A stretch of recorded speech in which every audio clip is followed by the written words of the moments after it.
যথারীতি প্রতিদিনের মতো মা কিন্তু দুপুরে আমাকেই খেতে দেয়। যেখানে আমি খেতে বসেছি সেখানে কিন্তু সপরিবারেই উপস্থিত ছিল। আমার জন্য কিন্তু মা খাসির মাংস তুলেই রেখেছিল, কারণ মা কিন্তু জানে যে আমি খাসির মাংস খেতে খুবই ভালোবাসি। সবে যাব খাসির মাংস দিয়ে খেতে, তখনই মা দিয়ে গেল কি না লতি। সত্যি কথা বলতে না, লতি খেতে খুবই ভয় লাগে আমার, যদি গলা ধরে। তাও মাকে জিজ্ঞাসা করলাম খাবো, মা বলছে কিচ্ছু হবে না, আমি লেবু টেবু দিয়ে সুন্দর করে কষিয়ে রান্না করে দিয়েছি, তোর গলায় লাগবে না। তো যথারীতি মাকে বিশ্বাস করে দিলাম মুখের মধ্যে পুরো। সত্যি ব্যাপারটা দারুণ ছিল।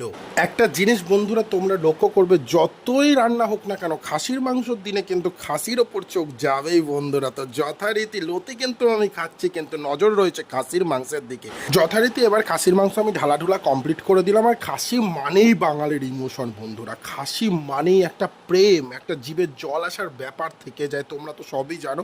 আর মাংসগুলো যথারীতি আমি আলাদা করছি, তারপরে দেখি চিবিটা আমার হাতের সামনে। ওরে বাবা কি দারুণ লাগছে, নরম নরম তুলতুলে তুলতুলে দিলাম মুখের মধ্যে পুরো। ও কি স্বাদ! সত্যি করে বলো তো বন্ধুরা, তোমাদের বাড়িতে যখন খাসি বা মুরগি কিছু হয়, মাংস প্রিপারেশন যখন হয়, তখন কি তোমরা অন্য খাবারের দিকে নজর রাখো? সত্যি করে বলো। আমার কিন্তু নজর যায় না, সত্যি বলছি বন্ধুরা। আমার মাংস যখন হয় তখন মাংসের দিকেই নজর থাকে। আর সত্যি বলতে খাসির মাংসের একটা আলাদা ইমোশন জড়িয়ে আছে। যখনই খাসির মাংসের ঝোলটা দিয়ে ভাত টাত মাখা হয় না, তখন একটা আলাদা গন্ধ বেরোয়। তো চলো বেশি কথা না বাড়িয়ে একদম মাংসটা বাটির থেকে তুলে নিয়ে, ও মাংসটা কি তুলতুলে বস, একদম মাংস দিয়ে ভাত দিয়ে মেখে দিলাম মুখের মধ্যে পুরো। ও কি স্বাদ, স্বাদে একেবারে ভরপুর, দারুণ লাগছে। আর সাধারণতভাবে আমি যে কোনো মাংস সলিড খেতে খুবই ভালোবাসি, তার জন্য মা আমার জন্য সলিডই রেখেছিল। ও কি দারুণ বস।